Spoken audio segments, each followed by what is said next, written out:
Every year, 2.2 million young Indians line up for a single, highly restricted path to a medical career. They are competing for a fraction of that number in available university seats. To even stand a chance against those odds, candidates dedicate years of their lives to rigorous coaching regimens and late-night study sessions, absorbing immense personal pressure. They accept this brutal environment because of an implicit guarantee: the test is fair. Whether you're in a massive city or a rural village, everyone gets the same physical booklet and spends 3 hours filling in bubbles on an answer sheet with a pen. That guarantee cracked on May 3, 2026.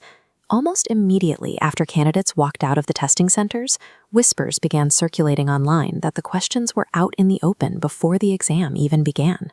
Those whispers materialized into a highly circulated guest paper. It contained over 100 questions that matched the actual test perfectly across key medical and science sections.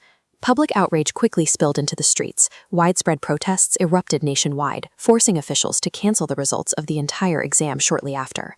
A breach of this magnitude invalidates the thousands of hours students spent preparing. It actively destroys the public's trust in the integrity of the country's most critical educational bridge. The responsibility for keeping that test secure falls to the National Testing Agency, or NTA. Their intended security lifecycle is extensive. Questions are selected by confidential panels, printed at secure presses, and shipped in armored convoys. But eventually, shipments leave the convoy. State police deliver physical paper stacks to thousands of disparate local centers. A central vault is easy to lock down. Maintaining perfect physical security simultaneously across 2.2 million desks and all those local endpoints is a mathematical impossibility. Relying on an analog paper supply chain over a geography as massive as India guarantees there will be logistical blind spots. Those blind spots become targets because the demand for medical seats is extreme.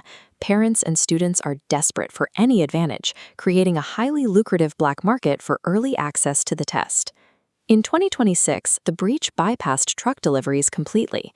Alleged insiders from panels linked to the NTA extracted the question data before it ever reached the printing press. Once extracted, middlemen used digital messaging apps and established networks within coaching centers to instantly distribute the compromised sets to paying customers. The scale of the operation drew in the Central Bureau of Investigation, leading to the arrests of multiple suspects tied directly to those initial design panels. The NTA's physical fortress was bypassed because human actors, responding to immense financial incentives, willingly unlocked the doors from the inside.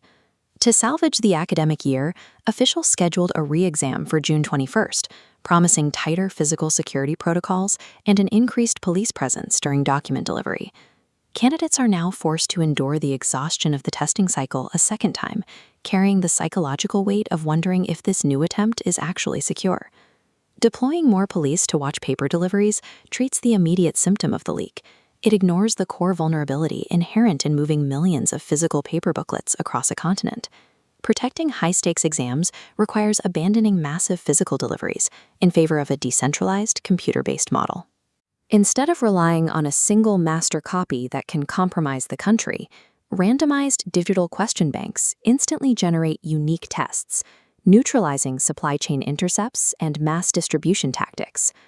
Until testing authorities replace their vulnerable analog choke points with a resilient digital framework, human desperation will continually find ways to break the rules.